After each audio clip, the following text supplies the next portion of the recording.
So, thank you very much for these kind words and this warm welcome. Actually, I'm the one who feels privileged. I don't think it's much of a privilege for you to have me. I'm delighted to be here. And again, the privilege is all mine. Leading transformation, your role as a CEO, as you said very kindly, I'm indeed the president of IMD. This is a small picture of IMD in Lausanne. Very quick word, just to locate Lausanne. So Lausanne is in the French-speaking part of Switzerland, or the more French-speaking part of Switzerland. I need to be careful because I have two representatives from the Confederation in the room, and so I need to be very precise in how I describe this. So there is a lake that kind of, exactly, Geneva Lake or Lac Léman, depending on which side of the border you are. And so we are on the north part of the lake. We are a mid-size independent business school. Mid-size because we have a small MBA program, about 90 people a year. So that's small by international standards. We have a mid-size executive MBA program, about 150, which is, again, about mid-size. And then we have a very large executive and organizational development activity. So most of what we do is non-degree sort of activities. We work either in open programs for executives who are interested in pursuing some stimulation for a few days or a few weeks on a particular topic. We call these open programs. Or we design a specific intervention with an organization to help them go from a point A to a point B. And that's one of the reasons why we organize this trip, is because I was speaking yesterday during a program that we have with Mahindra, and this is like a one-year journey on which we're accompanying them. Well, so this is what we do. The key difference, I think, between us and a lot of other schools is that this notion of executive and organizational development is really what we do. We were created for this. IMD was the product of two schools, IMED and IMI, which had been initially created as corporate universities, one for Nestlé and the other one for Alcan. And so it is, I don't like this term of it's in our DNA, but it is really in the constituting members of what became, about 25 years ago, IMD, to be very close to practice. So, leading transformation, your role as a CEO, I was told to be brief, and so I will try to be brief, because obviously one of the objectives, of course, for you of being here is to hear from one another. But I was still asked to share a few thoughts. So let me try to do this briefly, and I'm going to write as we go, as opposed to show you prepared slides. One of the advantages is I go slower when I write. If otherwise I click frenetically. And then I have the impression that I've covered a lot of grounds, but nobody remembers anything. So I want to make 4 points, and let me mention them just first briefly, and then I'll go through each of them in greater detail. I think your first priority as a CEO in terms of leading a transformation is strategic clarity and strategic prioritizing. I think that too many CEOs are not clear enough, and too many management teams are not clear enough on what they're trying to do where. And of course, if you're not very clear on what you're trying to do where, it's going to be difficult then for you to prioritize your time and your energy accordingly. So I'm going to go further in each of these, but that's the first point I'm going to develop: strategic clarity and prioritizing. The second one is I'm going to talk about the relationship between behavior and culture, and about what needs to change when we're looking at a transformation. So this will be more focused on the what. The third point will be a focus on the how. So transformation is more than I have one initiative, right? It's really I have something pretty significant, a pretty significant set of changes I want this organization to produce, and that will require you to focus on the change process. And then the fourth point I will say a few words about is to manage yourself as a leader through that transformation. So strategic clarity and positioning, the content side, the process side, and you as a leader. Voilà. So, first, strategic clarity and positioning. Too many organizations try to be everything to everyone in this solar system and the next. And that, of course, is unlikely to function. We need focus. We need to understand where we play. We need to understand how we win. We need to understand the fundamentals of competition in this industry today. We need to understand how we create and capture value. I have a quick question for you. YouTube, over 1 billion users, makes money or loses money? How many of you would say YouTube makes money? Loses money? Yes, and the rest of you are still thinking about the question. YouTube loses money, yet over 1 billion users. Facebook makes money? Actually a ton. Facebook captures value. Apple, so I have an iPhone here. Apple has less than 20% of the market share in the smartphone industry. Less than 20%. What percentage of the industry's profits do you think they capture? Percentage of the industry's profits? 60? 60, 70? Any other number? 50? 50 would already be pretty damn good, right? Remember, they don't make anything, huh? Right? You understand this? So they don't control the manufacturing process. It's extraordinary if they could make 50. So a few months ago, it was 93. And 3 weeks ago, I checked, it has now gone over 100%. I think it was 107%. Now, of course, some of you might say, but wait a second, how can Apple get 107% of the industry's profits? The answer is that everybody else loses money. Okay? So in the old days, it was 93 plus Samsung 15, and then the rest lose. Now it's over 100. So that's the difference between creating value and capturing value. Again, if you want to transform your organization, you really have to understand the basis of the competition and where you play and how you're going to win. Especially in the world we live in. Because we live in a world where these decisions that we make, of course, are subject to this incredibly volatile sort of environment. And so again, if you also want to do this, you're going to have to be particularly attentive to all these things that are happening outside. We suffer a lot from confirmatory biases. When we look at the world, we tend to see what we would like to see. You see, that's one of the only disadvantages of living in Lausanne. When you live in Lausanne and you work at IMD, you come out, generally it's sunny, it's nice, and you think this is going to last forever. And then you sit down and you ask yourself, why is there a world-class business school in Lausanne? And then you start thinking, actually, there's no reason to have a world-class business school in Lausanne. So we really need to be extremely alert to all of these weak signals that are occurring outside. We need to be particularly willing and able to be exposed to and to process dissonant information. So a great deal of attention to a very confusing world, looking for weak signals, looking for dissonant information. The competitors of tomorrow are very different from the competitors of today.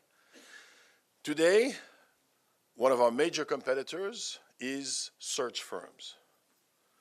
10 years ago, for the first time, I presented this to the then board of IMD. I said, search firms are going to be a big competitor. They looked at me and they said, are you insane? They're totally different from us. They're nothing like us. And I said, that's true. But search firms are matching individuals and jobs. To match individuals and jobs, first they assess people. Now let's assume that at some point they realize that they can assess people without having a job. So they could propose an assessment to an organization and say, we're going to assess the top 200 and compare them to some hypothetical international benchmark. And then once they have assessed, they're going to come up with a personal action and development plan. And once they have come up with a personal action and development plan, it's not going to take a brain surgeon for them to realize that they could also propose ways of filling in some of the gaps that are in the personal action and development plan. That's what we do for a living.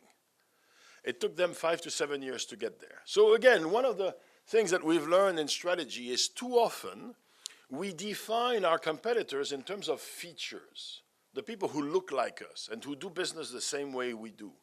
Increasingly, we realize we have to define what we do in terms of the benefits that customers receive. And then you can entertain competitors that look very different from you, but even though their features are different, they're focusing on the same benefits. So, for example, one of the things we now have is competitors that have no professors, no brick and mortar. They're only technology.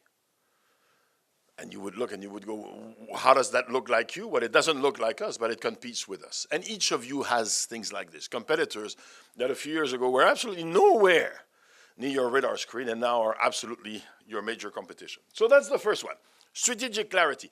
By the way, once you are clear, one of the key challenges as a leader is to stay focused on this. Here I'm trying to do this very quickly, otherwise I would show you. In fact, what I'll do is I'll send you, if that's okay, a PDF with a few slides, because as you can imagine, I have like 1 million slides in this thing. So I'll send you, and you'll see there'll be a very nice link to a short video from Tony Blair, you know, the ex-Prime Minister in the UK.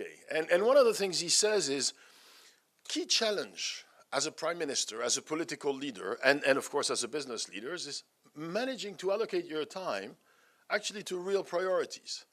And he said at some point we did a study in a country and we realized that they had a certain number of priorities and the cabinet was allocating, I think it was 4% of their time to their key priorities. Of course, if you're allocating 4% of your time to your key priorities, you're going to get less traction. So one, you've really got to be clear where you play, how you're going to win, how you create value, how you capture value, who your competitors are today, who they will be tomorrow. And then on that basis, you have to be able to allocate your time and your energy. And of course, the entire world will conspire against you in that process. It really feels, and now that, you know, I have this, you know, it's not like IMD is a huge organization, but, you know, it's not very small either. And it feels like every morning I have 300 people who, some days I'm wondering if they wake up thinking, let's derail Mazjoni today. We know he has a set of priorities for the day. Let's make sure he spends no time on it. So one has got to be, I think, really ruthlessly focused on this. And I'll give you a very quick example on this. A friend of mine worked for Apple University for a while. And Apple University was this kind of relatively unknown concept at the time, and they had hired the dean of a very well-known US business school. So you've poached the dean of a very well-known business school, you would think somebody would take care of it. He waited for more than a year for Steve Jobs to show up. More than a year. And when he was asking the question to people, they would say, hey, you haven't made the top 3. At some point, he'll show up and he'll want to know about it. But that's this notion of focus, right? Steve Jobs used to say, innovation, people think it's about what we do. In fact, innovation is also about what we don't do. I am as proud about the products that we never made as I am of the ones we did make. So this ability to say no, this is off priority, no. So that's issue number 1. Issue number 2, I want to talk about the content of change. And here I want to write a little bubble, and I'm going to call this behavior. And here I want to write another bubble, which is going to be the culture of the organization. And when I mention the word culture, what I mean is a shared way of thinking, which drives a shared way of acting. Does that make sense? As a definition of culture, a shared way of thinking, which drives a shared way of acting. Now, there's many definitions of culture. One of them is the way we do business around here. I think that's a good definition. That really refers to behavior.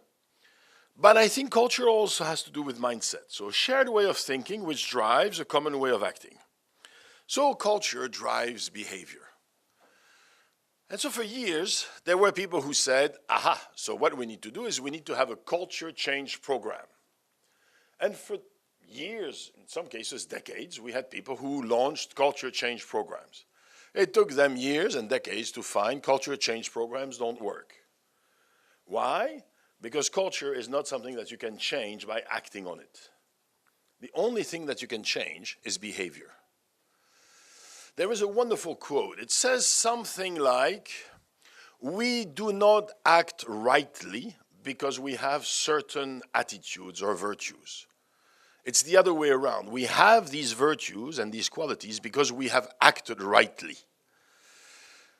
So, in other words, what drives the attitude is the behavior. We act our way into new attitudes. Some of you might say, this is very counterintuitive. I would say, absolutely it is. We tend to think, let's change the attitude before the behavior.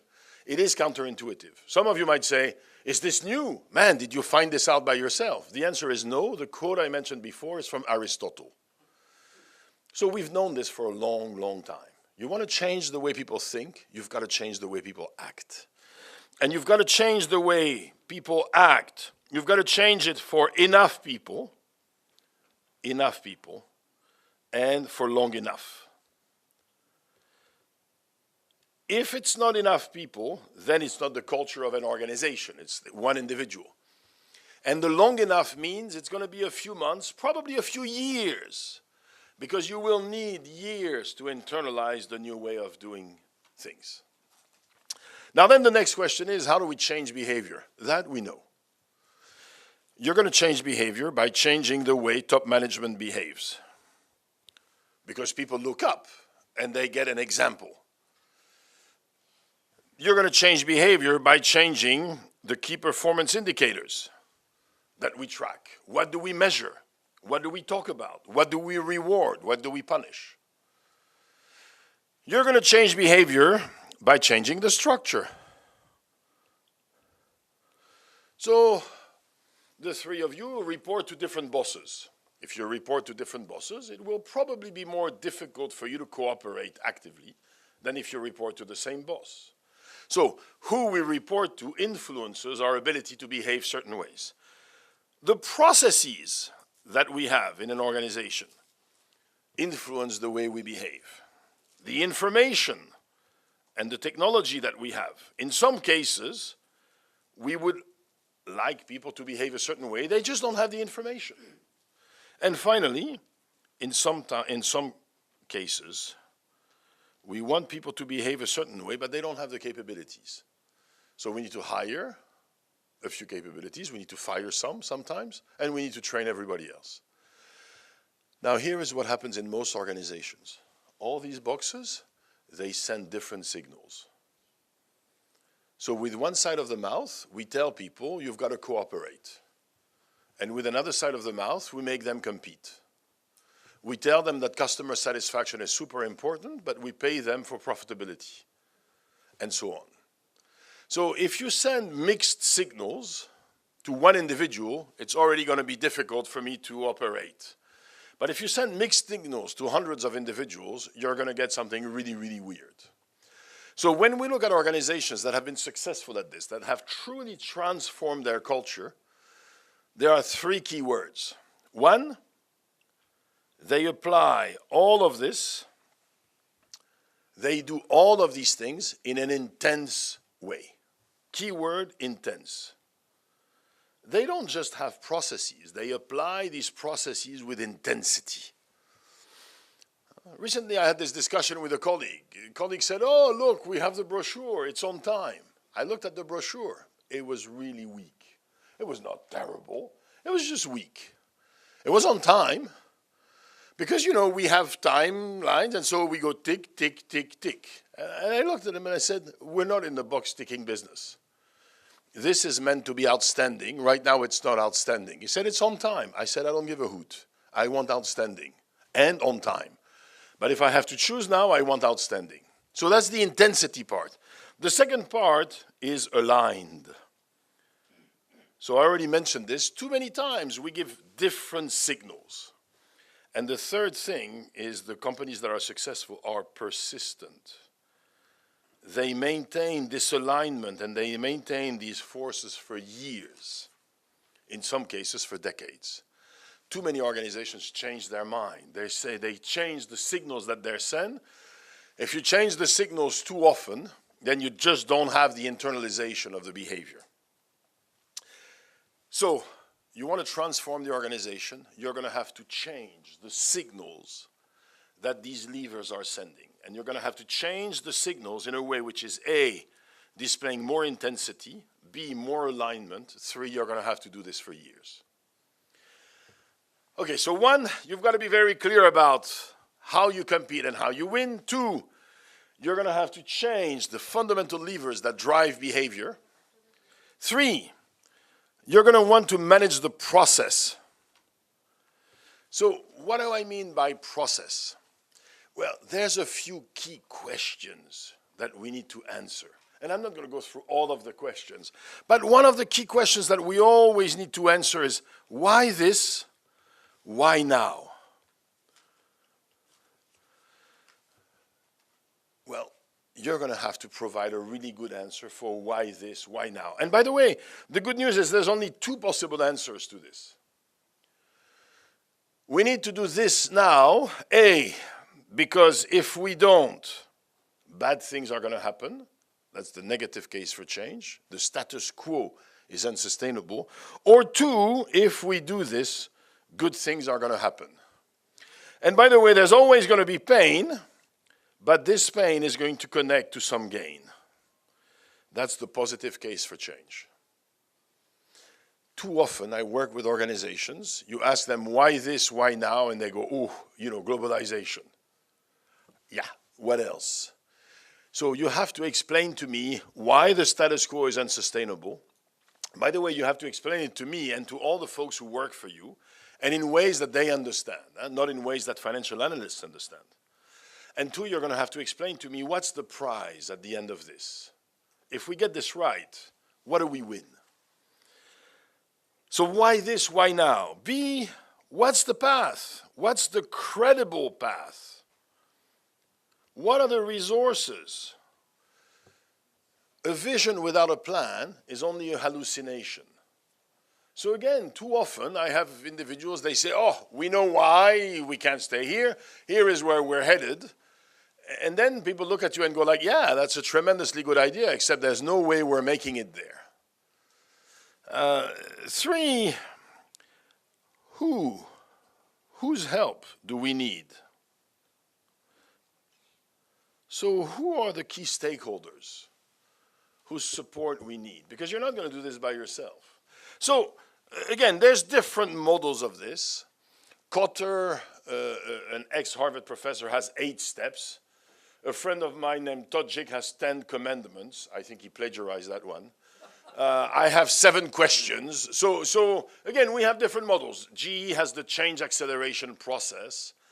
The key thing that strikes me is in too many companies, there is no shared framework for change.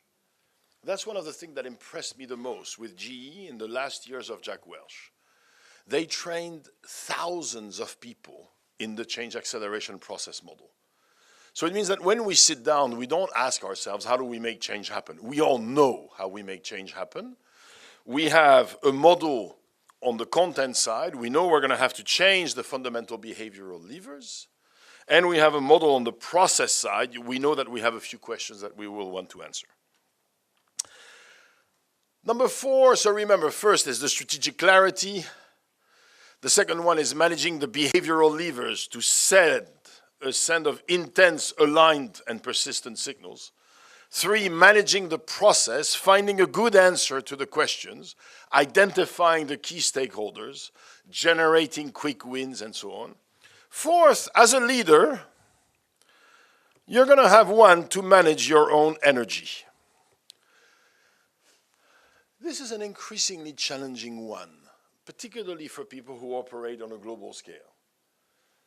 Very often, for folks we work with, their body and their mind are rarely in the same time zone. increasingly people are severely jet lagged. They're also severely ADD, so attention deficit.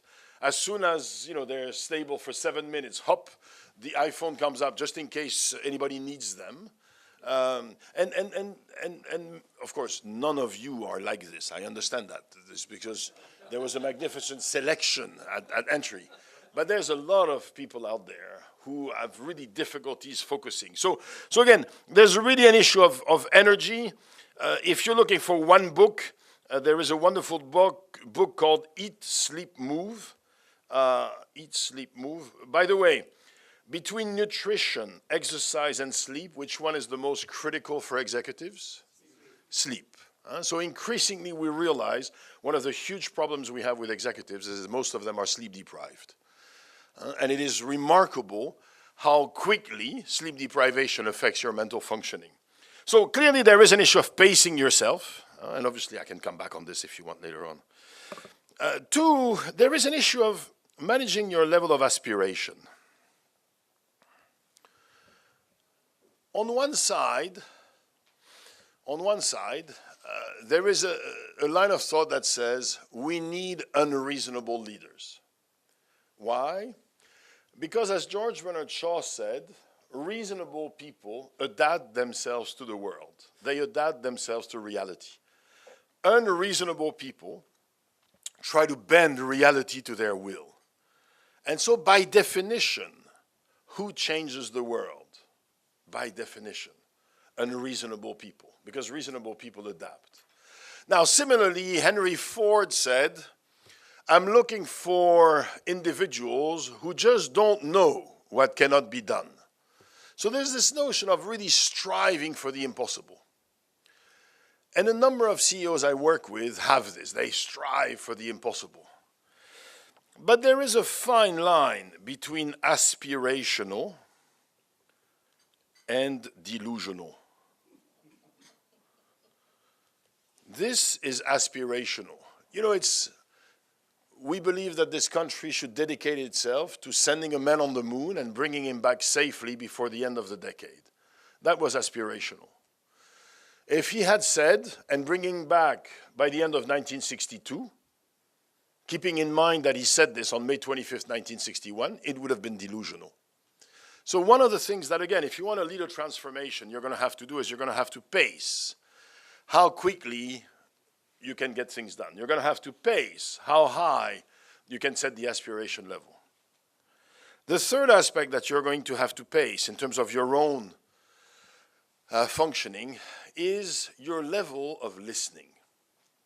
So here I'm going to write persistent, confident. Are these good words? Is it good for leaders to be persistent and confident?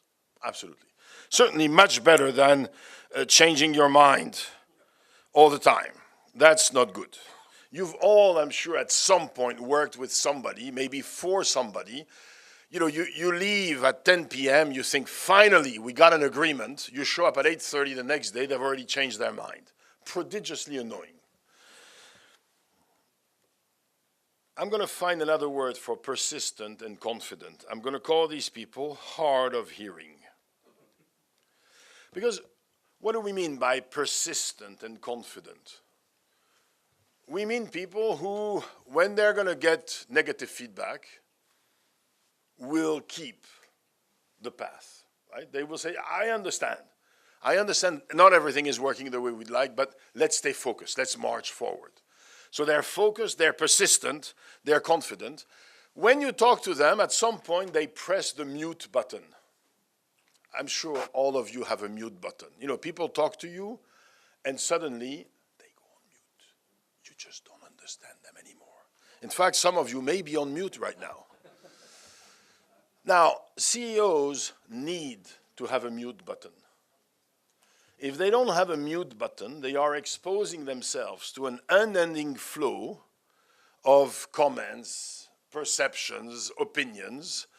And if you listen to all of them, one of two things are going to happen, or maybe both. One, you're going to change your mind consistently. Two, you're going to absorb the entire world's pains. And that's going to make you sick. So what folks like you do, tack, they press the mute button. There is a fine line between persistent and stubborn. There is a fine line between confident and arrogant. And there is a fine line between hard of hearing and deaf. And the problem is that as a leader, you don't have anything to do to go from hard of hearing to deaf.